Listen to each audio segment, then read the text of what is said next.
Hello, नमस्कार dear students. आज मैं रेशियो एंड प्रोपोर्शन अनुपात समानुपात के बेसिक लेक्चर का दूसरा वीडियो बना रहा हूँ। मैं आशा करता हूँ कि आप पहला वीडियो देख चुके होंगे। आइए हम बेसिक लेक्चर का दूसरा वीडियो और इसमें क्या क्या छोटी छोटी बातें पढ़नी है। पिछले वीडियो में हमने आपको बताया कि अनुपात क्या होता है, समानुपात क्या होता है, मध्यानुपात क्या होता है, वर्गमूल अनुपात क्या होता है, वर्गमूलानुपात, घनमूल, घनमूलानुपात, तृतीयानुपात, चतुर्थानुपात, ये सारी बातें हमने और छोटी छोटी और जानकारियां हमने पहली वीडियो में जानकारियां एकत्रित की थी। आइए दूसरा वीडियो में भी हम छोटी छोटी और बातें करते हैं। फिर जो हमारा अगला वीडियो होगा वो हमारा अनुपात समानुपात के चैप्टर का क्वेश्चन बेस्ड होगा और उस पर क्वेश्चन होंगे केवल। आइए हम इसके बेसिक लेक्चर की जो दूसरी वीडियो है इसमें हम क्या क्या बताने वाले हैं आपको। सबसे पहले हम बताएंगे कि हम अगर कोई दो अनुपात दिया है, जैसे कि हम बात करें, अगर आपके पास ये दे रखा है किसी ने A अनुपात B इक्वल्स टू 2:3 और फिर किसी ने दे रखा B अनुपात C इक्वल्स टू 3:4। ऐसे यदि A अनुपात B बराबर 2:3 एवं B अनुपात C बराबर 3:4 तो आपसे पूछा जा रहा हो A अनुपात B अनुपात C क्या होगा। तो आइए क्या करेंगे, हमारा पर्पस क्या होता है, चाहे ये क्वेश्चन छोटा हो चाहे ये क्वेश्चन बड़ा हो, हमारा पर्पस होता है जो कॉमन है उसे बराबर करना, उसे इक्वेट करना। अगर वो इक्वेट है तो अच्छा है हमारे लिए, अगर वो इक्वेट ना हो तो उसे इक्वेट करना सबसे पहला हमारा पर्पस होना चाहिए।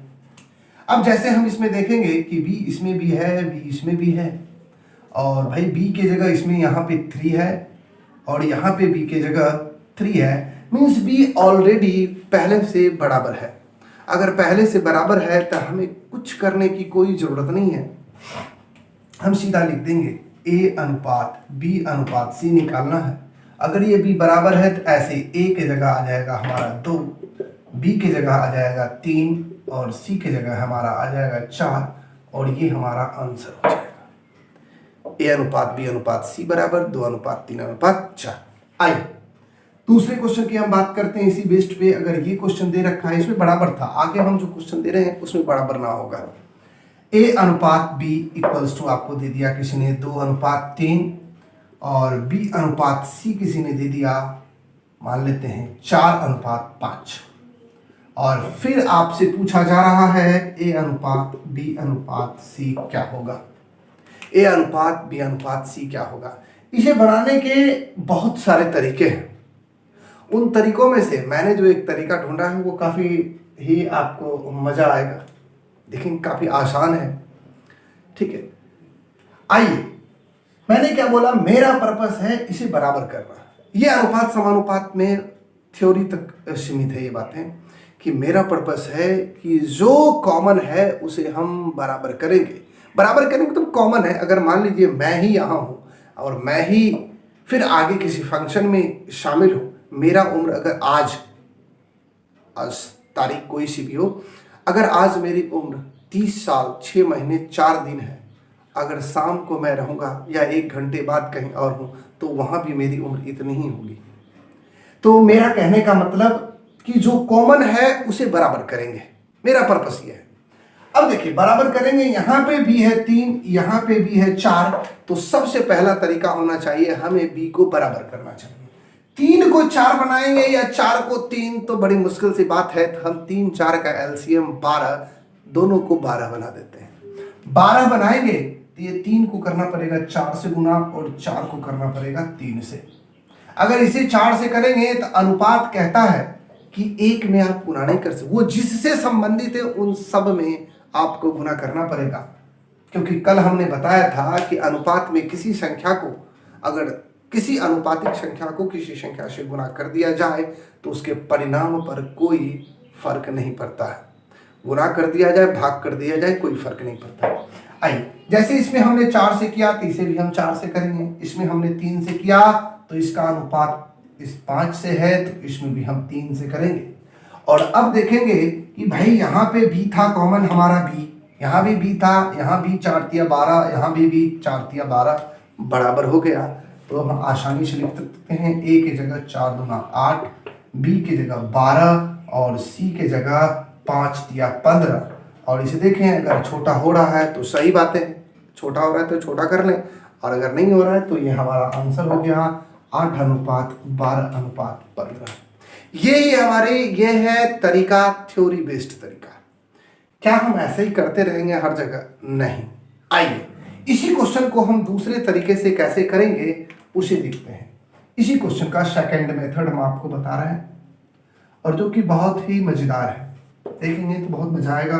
देखिए a अनुपात b ये है 2:3 और b अनुपात c है हमारा 4:5। ठीक है, आइए, और आपसे पूछा जा रहा है a अनुपात b अनुपात c। आपसे पूछा जा रहा है a अनुपात b अनुपात c। ये a कहाँ है भाई? यहाँ है 2 ऊपर में, और कहीं है a? कहीं नहीं है। तो चुपचाप ऊपर से नीचे ले आओ इसे, 4 दूना 8। हमने क्या बोला? a केवल ऊपर था, हाँ जो ऊपर है उसको नीचे लाना है, बस यही मकसद है और कुछ नहीं। जो ऊपर है उसको नीचे लाना है। ये केवल a यहां था, a की जगह 2 है और कहीं नहीं है यहां, तो हम क्या करेंगे, इस a को चुपचाप नीचे ला देंगे क्योंकि a तो कहीं है नहीं। तो 4 दूना 8 अनुपात। अब b की बात करते हैं। b कहां है भाई? b यहां है। b की जगह क्या है? 3। और b पहले ढूंढ लेते हैं, b कहीं है क्या? b यहां, अरे भाई b तो यहां भी है, और यहां b की जगह क्या है? 4। तो b को पहले b से मिला दो आप। ठीक, अगर कुछ नहीं है तो सीधा नीचे। अगर कोई नंबर कॉमन है, कोई डिजिट कॉमन है तो फिर पहले उसे मैच करवा दो। तो यहाँ b कॉमन है तो b को कर दो इस 3 4 से, मिला दो। मिला मतलब क्या? गुना कर दो, 4 तिया 12। और फिर देखो c कहीं है, बस एक ही जगह है c यहाँ। ठीक, फिर ऊपर से c के सामने क्या है? ऊपर वाला b, और इसको चुपचाप c पे आ जाओ। c पे आ जाओगे तो 3 5 15 और यह आंसर हो गया हमारा। सेम आंसर है 8:12:15।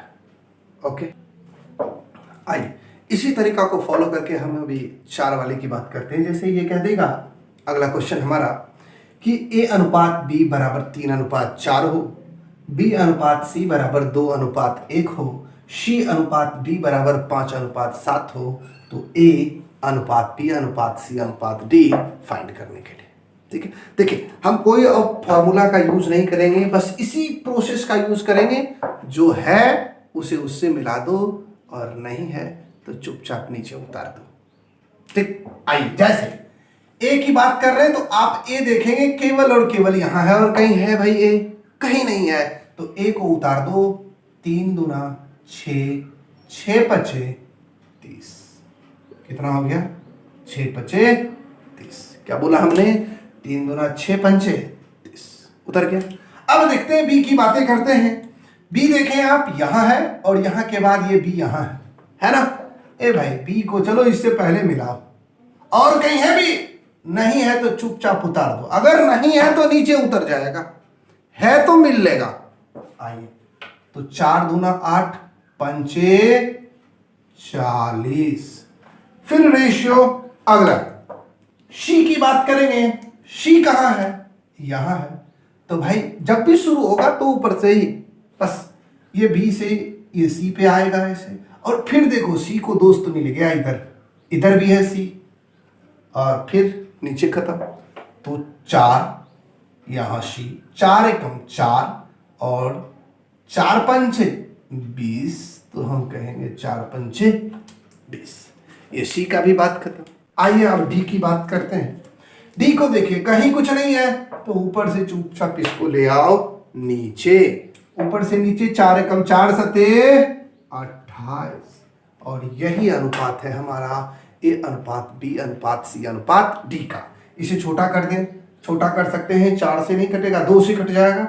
ये 15:10:14, ये हो गया हमारा A अनुपात B अनुपात C अनुपात D।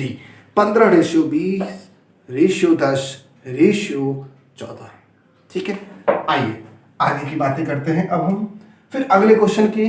तब तक आप इसे नोट करेंगे। आइए अगला क्वेश्चन। अब हम, ये थी हमारी बेसिक जानकारी। अब ज़्यादा बेसिक क्वेश्चन नहीं करेंगे हम, ठीक है, वीडियो हमारा लॉन्ग हो जाएगा। तो हमने एक छोटा सा 2 वाला बताया, 3 वाले बताए, फिर उसे हमने दोनों प्रोसेस से बताया। और प्रोसेस है वो हमारा, लेकिन हमें जो फॉलो करना है वो ये फॉलो करना है। हमें कुछ नहीं लिखाने वाला है आपको, A B C ऐसा कुछ नहीं है, ठीक है। आप समझे, जो अगर कोई है तो उसको उससे मैच करवाओ, फिर नीचे, अगर नहीं है तो सीधा नीचे, ठीक है। आइए अब इस बेस पे 2 क्वेश्चन हम करते हैं।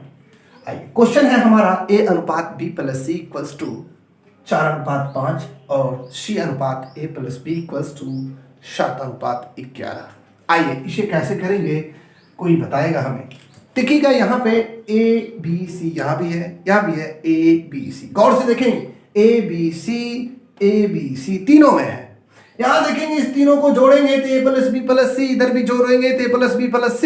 बट राइट साइड जब अनुपातिकता में जोड़ेंगे तो ये है हमारा 4 + 5 9 और ये है 7 + 11 18। ए भाई, यहाँ हमने तीनों को जोड़ा 9 और यहाँ तीनों को हमने जोड़ा 18। ये कैसे, या तो 9 होगा या 18। तो हम 18 बनाना आसान है मेरे लिए, क्योंकि हमने कितनी बार बताया आपको, मल्टीप्लाई करना आसान होता है, डिवाइड करना थोड़ी सी मुश्किल हो जाती है।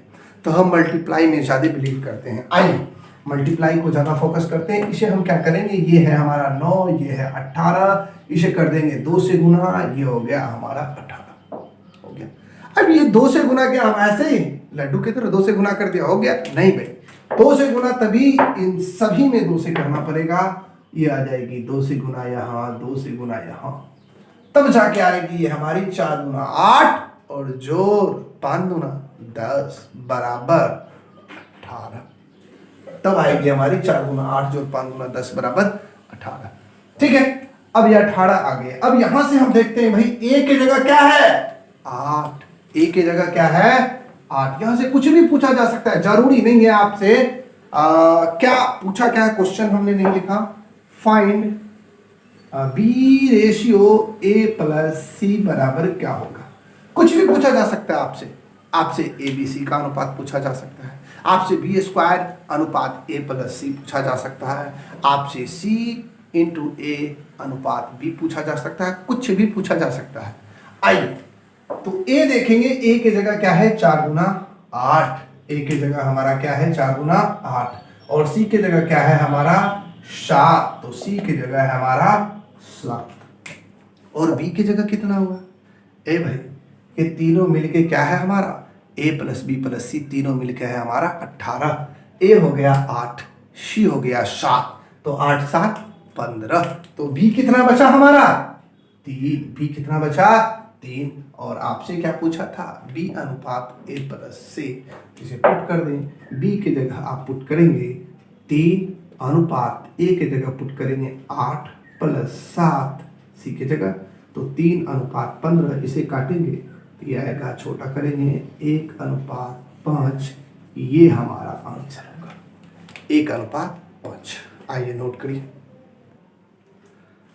आइए अगला प्रश्न, सवाल है A प्लस B अनुपात B प्लस C अनुपात C प्लस D अनुपात बस इक्वल्स टू 3 अनुपात 8 अनुपात 7 एवं A plus B plus C बराबर 27 हो तो C का मान निकालिए। देखिए यहाँ पे देखेंगे A plus B plus C की जगह पे क्या दे रखा है आपको 27, ये रियल वैल्यू दे रखी है आपको। A plus B plus C बराबर क्या है 27 और अनुपातिकता में देखेंगे तो A plus B plus C और C प्लस A का अनुपात दे रखा है 3 अनुपात 8 अनुपात 7। आप गौर से देखेंगे भाई, इसे जब ऐड करेंगे तो ये 2A 2B और 2C आएगा। इसे जब आप ऐड करेंगे तो ये रिजल्ट में आएगा 2A plus 2B plus 2C और इधर आएगा 8 3 11 और 7 18, 11 और 7 18। यहां से करेंगे 2 2 कॉमन ले लेंगे तो ये आ जाएगा बाबू a plus B plus C equals to 18, तो a plus B plus C equals to आएगा हमारा 9, 2 9 18, a plus B plus C equals to आएगा 9।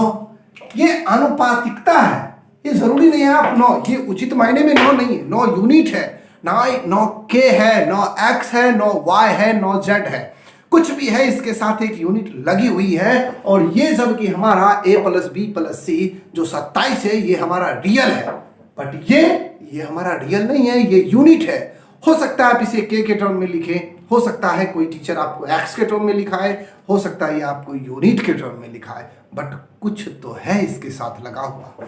तो ये कह रहा है 9 है और ये कह रहा है ना 9 नहीं भाई 27 है, तो 9 की वैल्यू 27 हम तो कितनी बार पढ़े हैं पूरे अर्थमेटिक में, 9 यूनिट की वैल्यू 27, तो बाबू 1 की वैल्यू 3, 1 यूनिट की वैल्यू 3। अब 1 की वैल्यू आ गई 3, हमसे पूछा क्या है इसने c, हमसे पूछा है c, हमसे पूछा गया है c, तो a प्लस बी कितनी है 3 यूनिट। गौर से देखें यहां a प्लस बी कितनी यूनिट है 3, तो लिखेंगे चूंकि a प्लस बी बराबर 3 यूनिट, 1 यूनिट की वैल्यू 3, तो 3 यूनिट की वैल्यू 3 तिया 9, 1 यूनिट की वैल्यू 3, तो 3 यूनिट की वैल्यू 3 तिया 9, a प्लस बी हो गया 9 और तीनों मिलके कितना है 27, तीनों मिलके 27 है, तो c कितना हो जाएगा 27 माइनस 9, तो आप कहेंगे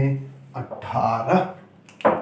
ठीक है, a plus B plus C 9 unit की वैल्यू 27, तो 1 की वैल्यू 3 और a प्लस बी इसने दे रखा था 3 है, a प्लस बी की अगर वैल्यू 3 है तो 3 यूनिट की वैल्यू 3 तिया 9 और टोटल कितना है 27, तीनों मिलके 27 आई, दोनों मिलके है हमारा 9, तो c बराबर 27 में से गया 9, कितना हो जाएगा हमारा 18, हमारा सही आंसर होगा। ये वीडियो अब काफ़ी लंबी हो जाएगी, तो हम ऐसा क्या करते हैं कि जो कल की क्लास में हमने कुछ पढ़ाए थे और आज के, वो हम आपको कुछ HW के रूप में होमवर्क के रूप में आपको देते हैं।